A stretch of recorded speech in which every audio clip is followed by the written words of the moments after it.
I still remember the exact words my father used. He didn't even look up from his coffee when he said them.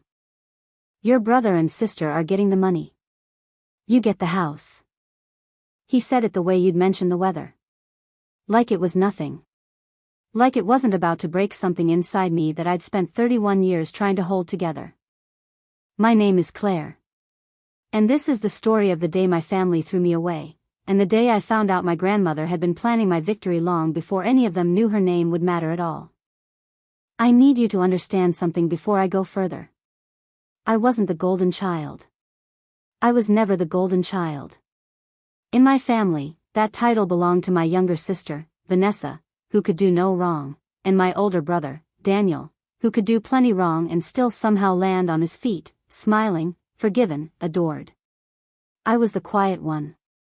The responsible one. The one who showed up early, stayed late, remembered birthdays, drove 2 hours every single Sunday to sit with my grandmother, Eleanor, in her crumbling house on Larch Street, just so she wouldn't be alone. Nobody else came. Not my parents. Not Vanessa, who was too busy building her lifestyle brand online. Not Daniel, who was always between opportunities, but somehow always had money for a new watch. Just me. Every Sunday. For 6 years. I never once thought about what I'd get out of it. I want to be honest about that, because what happened afterward could make it sound like I was calculating something all along. I wasn't. I loved my grandmother. She was the only person in my family who ever looked at me like I was enough exactly as I was. Let me take you back further, though, because you need to understand where all of this really started, not with the will, not with the house, but with a little girl who learned very early that love in my family was something you had to earn, and even then, it was rationed. I was 7 years old the first time I understood I was different from Vanessa and Daniel.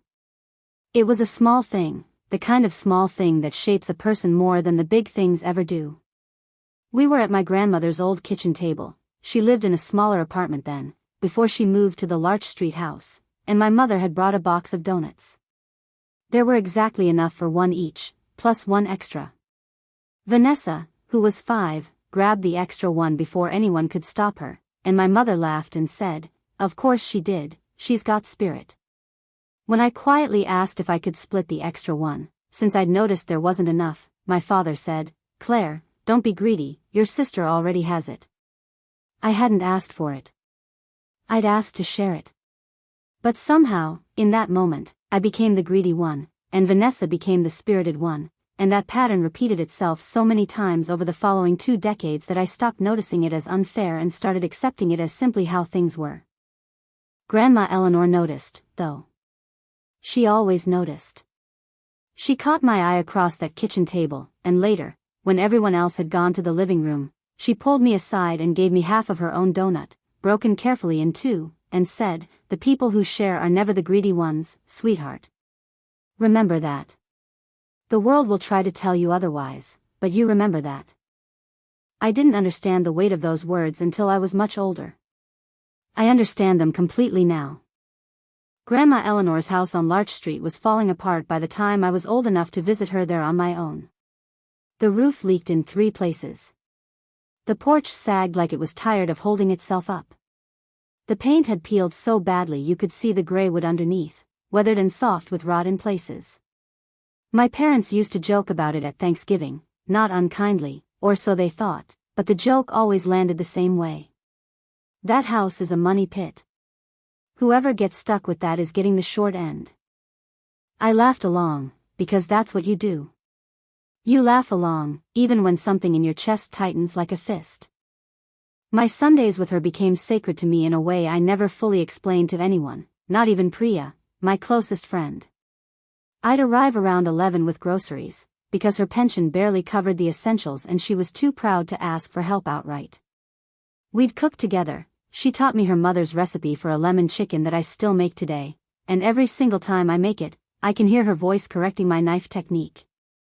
We'd sit on that sagging porch in the summer, drinking sweet tea, and she'd tell me stories about growing up in a small coastal town, about meeting my grandfather at a dance when she was 19, about the years after he died when she had to figure out how to survive in a world that wasn't built for widows who wanted more than survival.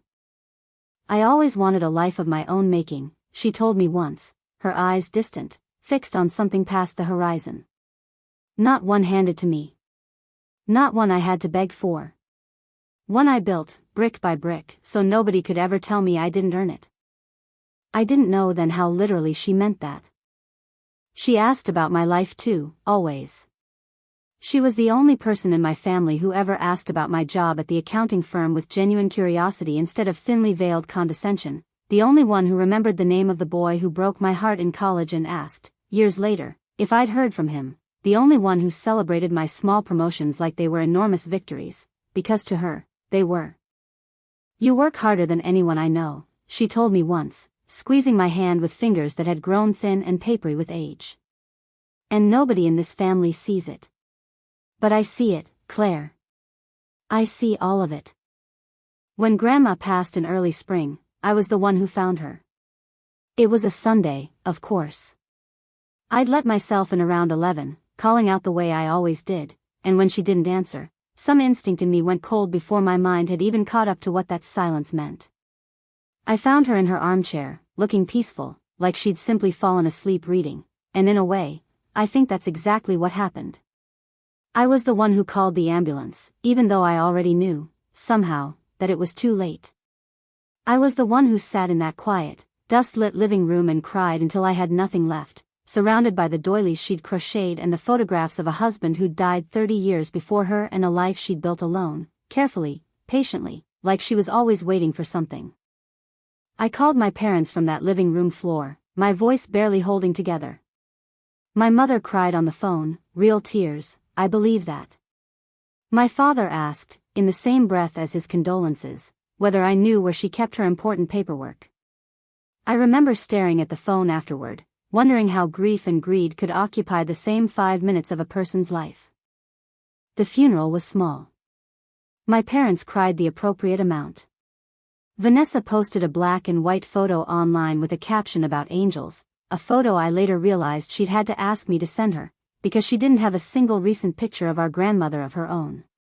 Daniel showed up 20 minutes late in a suit that cost more than my grandmother's monthly pension ever had, complaining under his breath about the drive. I gave the eulogy. Nobody else offered, and honestly, nobody else could have. I stood at that small podium and talked about lemon chicken and sagging porches and a woman who taught me that sharing was never the same thing as being greedy, and I watched my mother dab at her eyes with a tissue and my father check his watch, and I understood, somewhere in the middle of my own eulogy, that grief in my family had an expiration date, and it expired approximately whenever the reading of the will was scheduled. And 2 weeks later, we all sat around my parents' dining table for exactly that. That's when my father said those words. Your brother and sister are getting the money. You get the house. I want to describe the silence that followed, but there wasn't really silence. There was Vanessa's soft, satisfied exhale, the sound of someone confirming what they'd already assumed. There was Daniel checking his phone like this was a business meeting he was eager to leave. There was my mother refusing to meet my eyes, the way she always did when something unfair was happening, and she decided, once again, that keeping the peace mattered more than keeping things right. How much? I asked. My voice came out smaller than I wanted it to. 200,000 each, my father said. For your brother and sister. Cash, from her savings and the sale of her stocks. And the house, I said. And the house, he confirmed. For you. I looked around that table. $200,000 each, in cash, liquid, usable, life-changing money, for the siblings who hadn't visited, who hadn't called, who hadn't spent a single Sunday afternoon holding our grandmother's frail hand while she talked about her childhood in a small coastal town, about the husband she still missed every single day, about how proud she was of the woman I was becoming. And I got a house that was, by every visible measure, worth less than the cost of tearing it down and starting over. That's generous of her, I finally managed, though the word tasted like ash in my mouth. The house, I mean. See, this is what I love about you, Claire, my father said, and I want you to understand he meant it as a compliment, which somehow made it worse. You never make things difficult. Your grandmother always said you had the most patient heart in this family. Vanessa, to her credit, at least had the decency to look slightly uncomfortable, though it didn't stop her from adding, "You could always sell it, you know. Even as a wreck, the land's probably worth something." Daniel didn't look up from his phone. "Boat shows this weekend," he said to no one in particular. "Timing works out perfectly, actually." I didn't cry at that table. I want you to know that. I sat there with my spine straight and I said, "Okay." Just that. Okay. Because I had learned a long time ago in that family that tears were currency they didn't respect, and anger was a weapon they'd use against me later, twisted into stories about how difficult I was, how ungrateful, how dramatic. But something shifted in me that day. Something quiet and cold and absolutely certain. I didn't know yet what it meant. I only knew that the easy, forgiving version of myself, the one who kept showing up, kept smiling, kept making herself smaller so the peace could stay unbroken, she was gone. She died a little at that table, right along with the last of my patients. What I didn't know that day was that my grandmother had left me something else entirely. Something none of them had thought to look for, because none of them had ever really looked at her at all. I drove to the house on Larch Street that same evening. I don't know why. Maybe I wanted to sit in the quiet and grieve without an audience. Maybe some part of me wanted to prove to myself that this ruin my family had handed me still meant something, even if it was worthless on paper. The drive took 40 minutes in the fading light, and I spent most of it replaying the dinner table conversation, turning it over like a stone in my hand, looking for the edge that had cut me so deeply. It wasn't the money, not really, or not only the money. It was the ease of it. The casualness with which they'd decided, without asking me a single question, what I deserved. I let myself in with the key I still carried on my ring, the one I'd never bothered to remove after she died. The house smelled like her, like lavender and old paper and the particular dust of a life fully lived. I stood in the entryway for a long moment, just breathing it in, letting the grief and the anger sit together in my chest like two old friends who'd finally been introduced.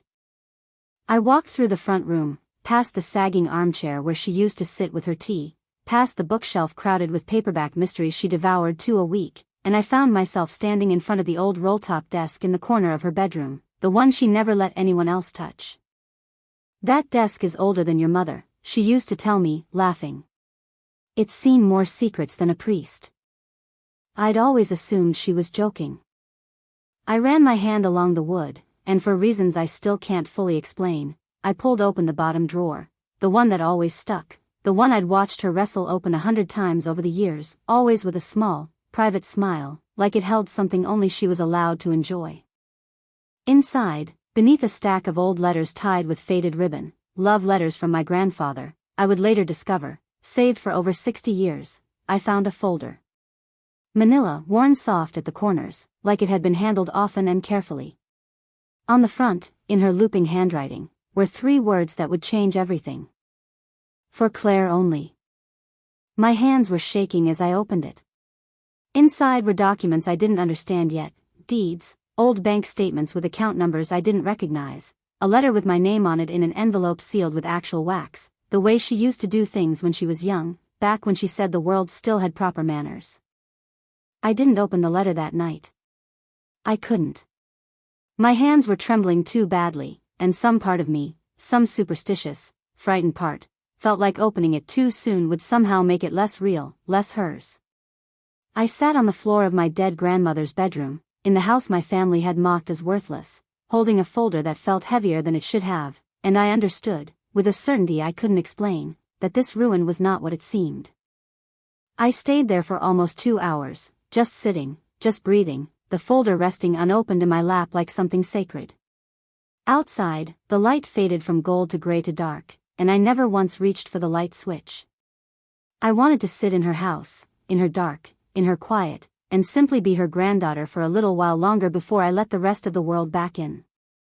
But I still didn't know how right I was about the ruin. Not yet.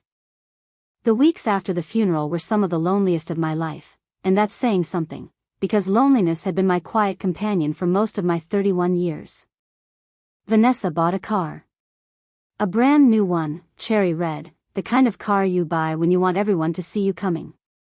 She posted pictures of it with captions about manifesting abundance and living her best life, and every comment on that post felt like a small blade sliding under my ribs, because I knew exactly where that abundance had come from.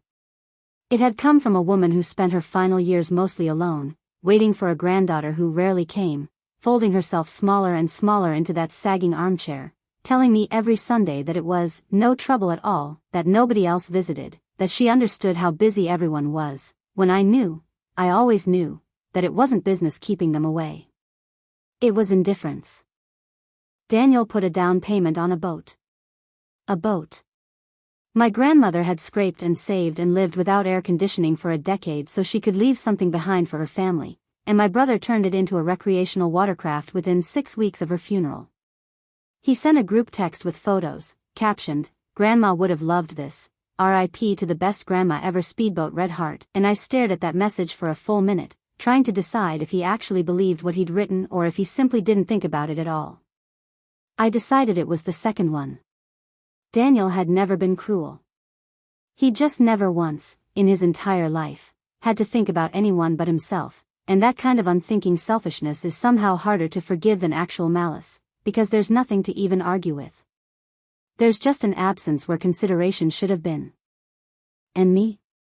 I inherited a house with a leaking roof, a groaning foundation, and a property tax bill that arrived like clockwork, indifferent to my grief. I want to be honest about the way betrayal doesn't usually arrive as one single blow. It arrives in small moments, one after another, each one a paper cut you tell yourself you can survive.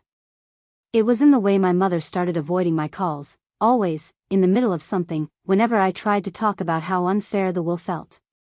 It was in the way my father, when I finally confronted him directly, sighed like I was the unreasonable one. I called him on a Thursday evening, 3 weeks after the funeral, sitting in my small apartment with the folder from Grandma's desk still unopened on my kitchen table, staring at me like a question I wasn't ready to answer. "Dad, can we talk about the will? Really talk about it?" "What's there to talk about, Claire? It's decided. It's done." It just feels, I searched for a word that wouldn't sound accusatory, even though every word I could think of was exactly that. It feels uneven. 200,000 each for Vanessa and Daniel, and I got a house that's going to cost more to fix than it's worth. "You always did care too much about money, Claire," he said, and I could hear him settling back into his armchair, the creak of it traveling down the phone line, so casual, so unbothered. "Your grandmother wanted you to have the house because she trusted you to take care of it. That's a compliment, if you'd let yourself see it that way." A compliment. He called it a compliment while my siblings drove away in things that money buys and I sat in a house that was actively falling apart around me. "Dad, I drove 2 hours every Sunday for 6 years. I was the one who found her." I gave the eulogy because nobody else could think of anything to say that wasn't generic. And I'm not saying that to guilt you, I'm saying it because I don't understand how that adds up to a broken house while Vanessa, who saw her maybe 6 times total in those 6 years, gets $200,000. The silence on the line stretched long enough that I thought the call had dropped. "Are you saying your grandmother made a mistake?" he finally asked, and his voice had gone cold in a way I recognized from childhood, the tone that meant the conversation was over whether I agreed to end it or not. "Are you saying you know better than her own wishes?" "I'm saying I don't understand them." "Well," he said, "maybe you don't need to understand everything, Claire. Maybe you just need to be grateful for what you have." He hung up before I could respond, and I sat there in my kitchen, phone still pressed to my ear, listening to a dial tone and feeling, for the first time in my adult life, truly and completely alone. I remember standing in my kitchen that night, staring at the folder I still hadn't fully gone through, and feeling something I hadn't let myself feel in years, a raw, unfiltered anger that scared me a little, because I didn't recognize its size. I called my best friend, Priya, because I couldn't hold it alone anymore. "They gave you the trash and kept the treasure," she said, and even though her words were meant to comfort me, they landed like a confirmation of the worst thing I already believed about myself. That I was, once again, the one who got the leftovers. The afterthought. The convenient one, useful enough to show up every Sunday, not valuable enough to be rewarded for it. Maybe Grandma really did think the house was a compliment, I said quietly. Maybe she didn't realize how little it was worth. Priya went quiet on the other end of the line. Then she said something I've never forgotten. Claire, your grandmother built her own business from nothing after your grandfather died. She negotiated real estate deals in an era when women weren't even allowed to have their own bank accounts without a husband's signature. Do you really think she didn't know exactly what that house was worth? I didn't have an answer for that. Not yet. Have you even gone through her paperwork properly? Priya pressed. You said you found something in that desk. What was it? I don't know, I admitted. I couldn't open it yet. It felt too soon. Claire. Priya's voice softened, but there was an urgency in it too. I love you, but you have got to stop waiting for permission to look after your own interests. Nobody else in your family is going to do it for you. 2 weeks later, I finally called a contractor. I told myself it was just to get an estimate for the roof repair, something practical, something to make the house sellable so I could finally close this painful chapter and move forward with whatever was left of my life. If I'm honest, some small, exhausted part of me was ready to just be done with the whole thing, sell the wreck, take whatever pennies it fetched, and let my family have their easy narrative about the daughter who got the fair, sensible outcome. His name was Marcus. He'd worked construction in this town for almost 20 years, inherited the business from his own father, and had a quiet, careful way of looking at things that I would come to appreciate deeply in the weeks that followed. He showed up in a work truck with faded lettering on the side, wearing a flannel shirt despite the warm spring weather, and shook my hand with the kind of firm, unhurried grip that told me he took his work seriously. House like this, he said, standing on the sagging porch, running a hand along the doorframe, usually the bones are better than the surface. Old places like this, sometimes they were built to last a lot longer than people give them credit for. Let's see what we're really working with. He walked the property with a clipboard, tapping walls, checking the foundation, making notes I couldn't read upside down.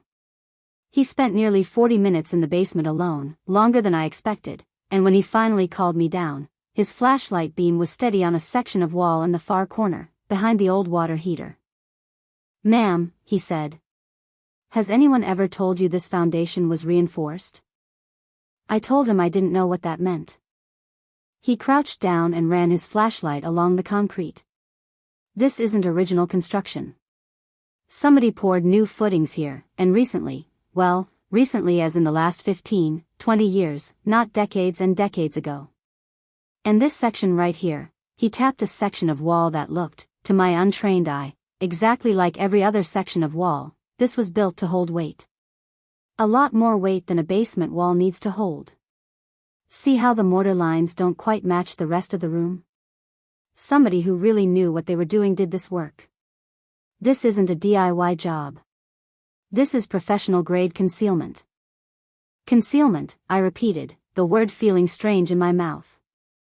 Might be nothing, Marcus said, though something in his tone suggested he didn't quite believe that himself. Could have been a safe room, storm shelter, something like that. Some of these old-timers, especially the ones who lived through hard times, they liked having places to keep things secure. Your grandmother, she owned this place a long time? Almost 40 years, I said. You mind if I open this up a little? Just to see what we're dealing with, structurally. Won't take much. I didn't understand what he was telling me. Not fully. Not yet. But something in my chest had gone tight and electric, a feeling I hadn't experienced since childhood, the specific sensation of standing on the edge of a discovery too large to name yet. There's something back here, he said, and I watched a man who dealt in wood and concrete and steel for a living go quiet with something that looked almost like wonder. What we found behind that wall, carefully sealed, professionally reinforced, hidden by a woman who had apparently spent years planning for exactly this moment, would change everything I understood about my grandmother, about my family, and about what it truly means to be underestimated by people who never bothered to look closely enough. But that discovery didn't come easy, and it didn't come without its own kind of heartbreak first. Because before I found the truth about the house, I had to survive one more betrayal, the worst one yet. My mother called me on a Tuesday evening, her voice syrupy in a way that immediately put me on guard. I'd learned, over 3 decades, to recognize that particular tone, the one she used when she wanted something and had already decided how the conversation would go before I'd said a single word. Sweetheart, your father and I have been thinking. That house is such a burden for you. Why don't you just sell it, as is, quickly, and we can help you find something more manageable. There's actually a buyer already interested. A developer.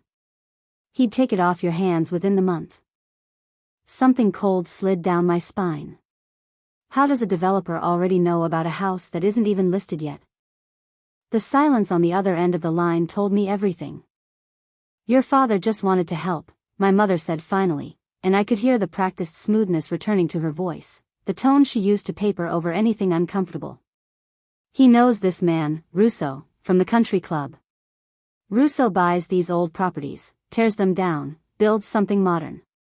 He said even with the state that house is in, he could offer $60,000.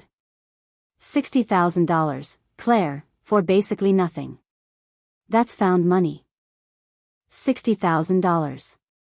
For a house sitting on nearly half an acre in a neighborhood where empty lots alone were selling for more than double that. I didn't know the exact numbers yet, I wouldn't, not until later, but even without Marcus's growing suspicions about that basement wall, something about the offer felt insultingly low, felt rushed, felt like it was designed to close before I had time to think.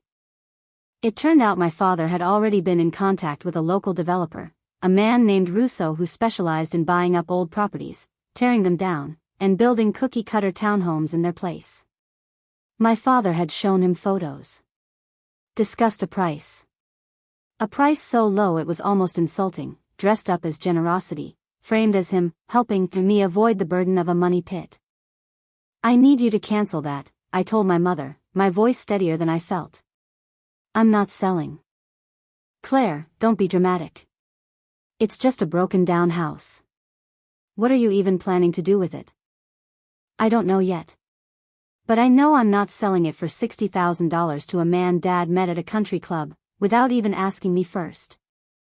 We were trying to help you, my mother said, and there was real hurt in her voice now, the specific wounded tone she used whenever someone questioned her version of events. You act like we're trying to take advantage of you. We're your parents, Claire.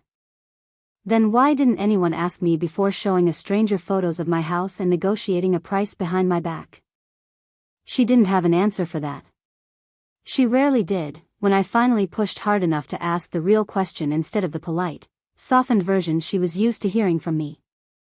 I understood, in that moment, with a clarity that felt like ice water down my back, that this had never really been about fairness or trust or my grandmother's wishes. This had been about control. About my family deciding, once again, without asking me, what my life should look like, and this time, they were trying to strip away the one thing I had left before I even had the chance to understand what it was worth. I'm going to find out what Grandma actually left me, I said, my voice finding a steadiness I didn't know I had. And then I'm going to decide for myself. I hung up before she could respond, and for the first time in longer than I could remember, my hands weren't shaking. They were steady. Ready. That night, I finally opened the wax-sealed letter. I sat at Grandma's old roll-top desk, in her house, surrounded by the quiet weight of everything she'd left behind, and I broke the seal with fingers that trembled only slightly this time. My dearest Claire. If you are reading this, it means you did what I always hoped you would do, you looked past what everyone else assumed about this old house, and you looked closer. You were always the one who looked closer, my love. Even as a little girl, you noticed things nobody else bothered to see. You noticed when I was tired. You noticed when I was lonely. You noticed me, when the rest of this family walked past me like I was furniture. I want you to know that I am not naive, and I was never naive, no matter how much your father liked to believe his mother was a helpless old woman who didn't understand her own finances. I built something in this life, Claire.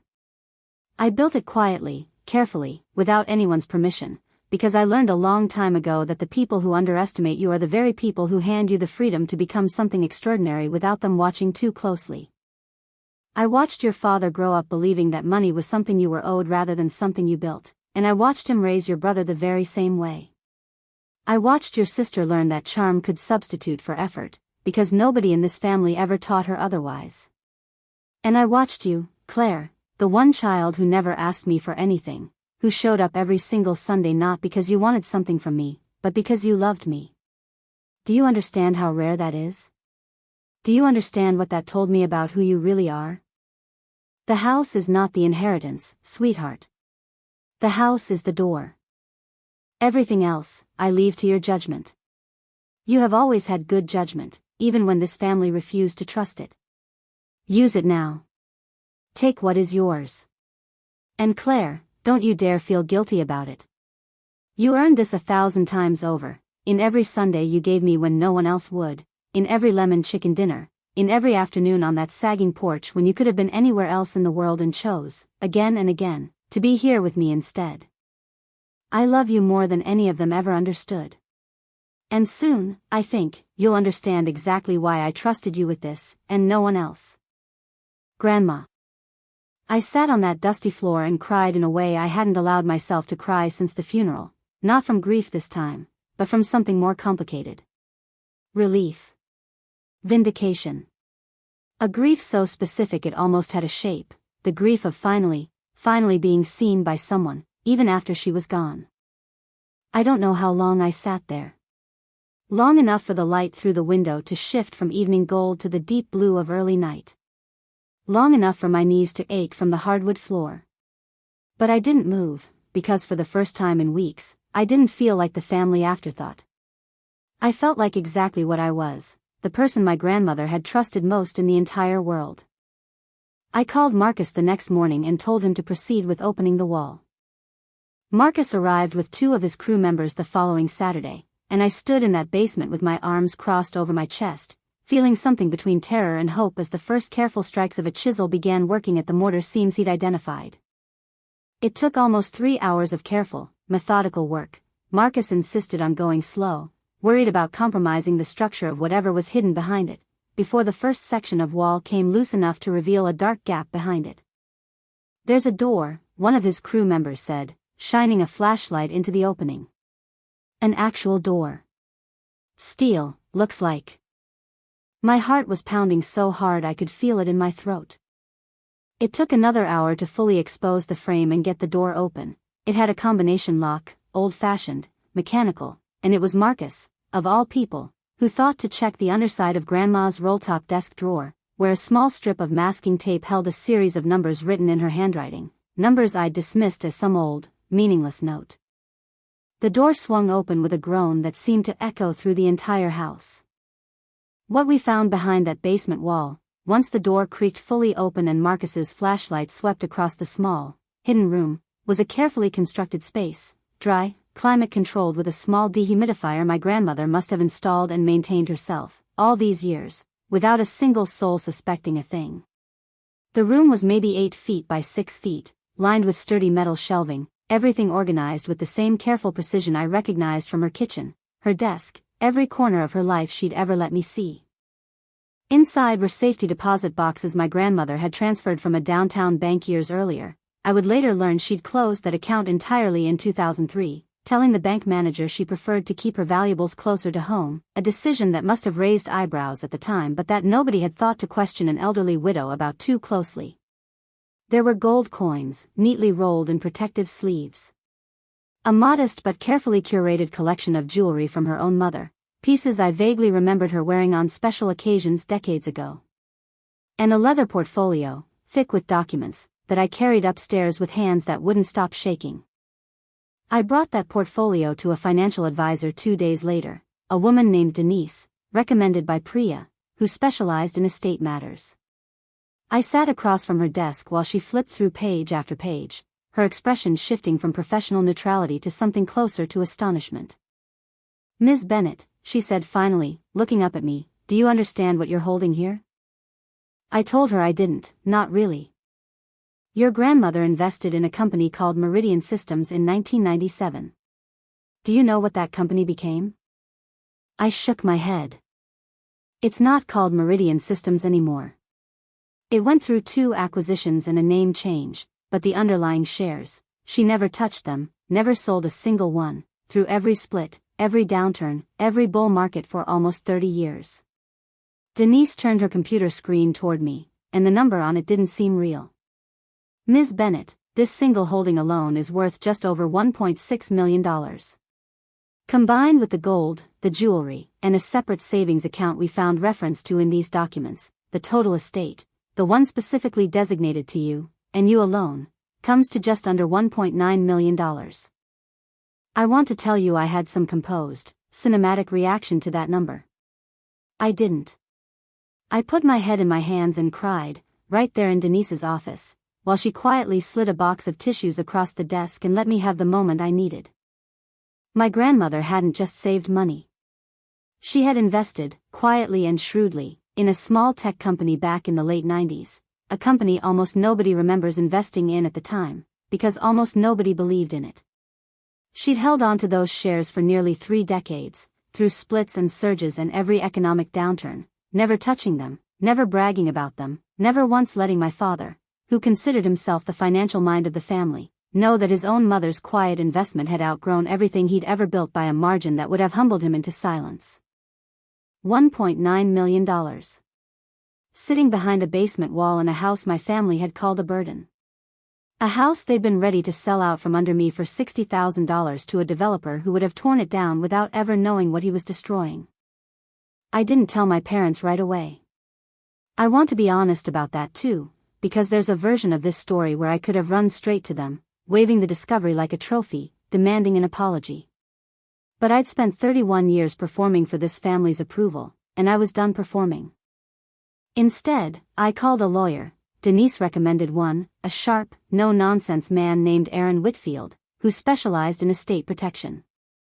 Over the following weeks, we worked quietly and methodically to secure everything: the house, the assets, the investment accounts, all transferred and protected properly, legally, with a thoroughness that would have made my grandmother proud. I let the developer's offer expire without response, and I watched, with a satisfaction I'm not particularly proud of but won't pretend I didn't feel, as my father's carefully arranged deal fell apart because I simply never called him back, never explained, just let the silence do what silence does best. During those weeks, I also began quietly restoring the house, not with flashy renovations meant to broadcast the discovery, but careful, respectful repairs. The roof first. Then the foundation work Marcus had already started. Then, slowly, room by room, the house on Larch Street began transforming from the ruin my family had mocked into something that finally reflected the woman who'd built it, brick by careful brick. It took almost 2 months before the truth came out, not because I orchestrated some dramatic reveal, but because Daniel, drowning in debt from that impulsive boat purchase and looking for anything he could still extract value from, showed up at the house on Larch Street unannounced one Saturday afternoon, hoping to check on the property, maybe scope out whether there was anything worth selling before I got around to it. Instead, he found a construction crew finishing up exterior paint work, a new roof gleaming in the afternoon sun, a security system installed at the gate, and a house that no longer looked anything like the ruin he remembered. He called our parents immediately, his voice, according to my mother's later account, somewhere between confusion and outrage. "Something's going on with Claire's house. It doesn't look broken anymore. Somebody's putting real money into that place." Within a day, all 3 of them were standing in my grandmother's newly renovated living room, having let themselves in with the spare key my mother still kept, staring at me with expressions I'd waited my whole life to see and never actually wanted once I finally had them: shock, and underneath the shock, a shame they didn't quite know how to voice. "What is all this?" my mother asked, gesturing at the fresh paint, the repaired molding, the new furniture that had replaced some of the more damaged pieces while carefully preserving everything of Grandma's that could be saved. "Claire, where did you get the money for this?" I stood in the doorway of the kitchen, drying my hands on a dish towel, feeling calmer than I'd expected to feel in this exact moment, a moment I'd rehearsed in my mind more times than I wanted to admit.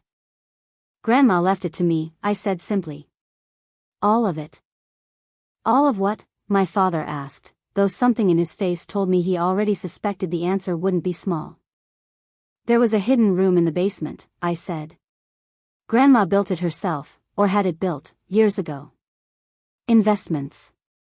Gold. Jewelry. She'd been sitting on almost $2 million, and she left every cent of it to me specifically. There's a letter. There are legal documents. It's already been secured with a lawyer. It's done. The silence that followed was nothing like the silence at the will reading. That silence had been comfortable, expected, the kind of silence that comes when people already know how a story ends. This silence was something else entirely, the sound of a story rewriting itself in real time, right in front of the people who thought they already knew every chapter. You could have told us, my mother said, her voice tight, and I could hear the wound in it, the specific hurt of someone who'd been left out of something important, even though she couldn't quite bring herself to acknowledge why that might have happened. I could have, I agreed. Just like you could have told me about the developer you tried to sell my inheritance to behind my back. Just like you could have told Grandma you loved her by showing up, even once, on a Sunday, instead of leaving that to me for 6 years. My father tried a different angle, his voice taking on the reasonable, negotiating tone I recognized from every business call I'd ever overheard him make. Family looks out for each other, Claire. We're your parents. Whatever you found, it should benefit all of us. That's what family does. And this was the moment I finally said the words I'd swallowed my entire life. You had a choice, I told him, my voice steady, quiet, and absolutely unshakable. You had $200,000 each to give to your other children, and you gave me a house you assumed was worthless because you never once considered that I might deserve more. You didn't choose fairness. You chose what was easy. And now you want to unchoose it, now that it's inconvenient for you. That's not fair, Vanessa cut in, arms crossed, her earlier satisfaction from the will reading nowhere to be found now. You're acting like we did something wrong. We just took what was offered to us. You took what was offered because nobody ever asked whether it was fair, I said, turning to face her directly. I'm not angry that you got $200,000, Vanessa. I'm angry that none of you ever once asked whether I should have gotten something too, not because I calculated it, not because I expected it, but because for 6 years, I was the only one who showed up. And when the will was read, none of you even paused to consider that maybe the imbalance said something worth questioning. Nobody said anything for a long moment.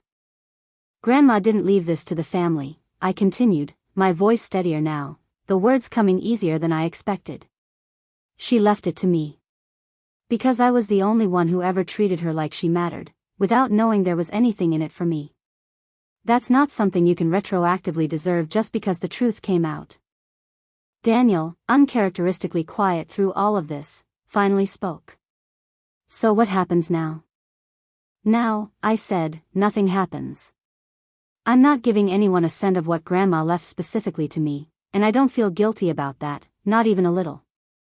But I'm also not interested in punishing you for the rest of my life. I just need you all to understand something clearly, right now, in this room, I'm not the convenient one anymore. I'm not the one who quietly accepts whatever's left over. That version of me is gone.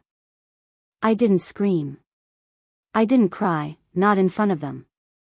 I simply told them the truth, clearly, calmly, and let the weight of it sit in that room the way their silence had sat on me for years. I want to tell you that this story ends with a big, cinematic act of revenge, some grand gesture where I take everything and leave them with nothing, the way they left me feeling for so long. But that's not what happened, and honestly, I think that's the more important part of this story. I didn't cut my parents off entirely, though I did create distance, real and necessary distance, the kind that lets you breathe again after years of holding your chest too tight. We still speak, occasionally, but the dynamic has shifted permanently. They no longer assume my silence means agreement. They no longer assume my patience is infinite. Some relationships, I've learned, don't need to be destroyed to be healed, they just need to be renegotiated, on terms that finally include your own worth. I didn't give my siblings a single cent of what I found, and I don't regret that, not for one moment. They'd already received their inheritance, and what I found was never meant to be split among people who saw our grandmother as an obligation rather than a person worth loving. Vanessa and I speak occasionally now, more carefully than before, and there have been small, real moments where I think she's beginning to understand what she missed by not showing up. Daniel, true to form, sold the boat within a year to cover debt, and our relationship remains distant, though not hostile. Some people take longer to learn certain lessons. Some people never learn them at all. I've made peace with not being able to control which category anyone falls into. What I did do was restore that house, fully, beautifully, the way it deserved to be restored, and I moved into it myself. I sit in that same living room now, in a newly reupholstered version of my grandmother's old armchair, and some evenings I swear I can still smell the lavender, still feel her presence in the walls she quietly, patiently filled with a secret meant only for the one person who never stopped showing up. I used a portion of the money to start a small scholarship in her name, the Eleanor Bennett Fund, for young women studying finance and business, a quiet nod to a woman who built an empire in secret because the world of her time would never have let her build one out loud. I've met 3 of the scholarship recipients now, young women with sharp eyes and careful ambition, and every time I talk to one of them, I think about a 7-year-old girl at a kitchen table, learning that sharing was never the same thing as being greedy. And every Sunday, I still sit in that house. Not because anyone requires it of me anymore, but because some habits, born from love instead of obligation, are worth keeping. Sometimes Priya joins me. Sometimes it's just me and the quiet and the particular gold light that fills that living room in the late afternoon, the same light I remember from every Sunday of my childhood. My grandmother once told me that the people who underestimate you are the very ones who hand you the freedom to become something extraordinary without them watching too closely. I understand now that she wasn't just talking about herself. She was talking about me too. They gave my siblings cash. They gave me what they thought was a ruin. But my grandmother, quiet, patient, endlessly underestimated, made sure that in the end, she had the very last laugh. And because I finally learned to look closer, so did I.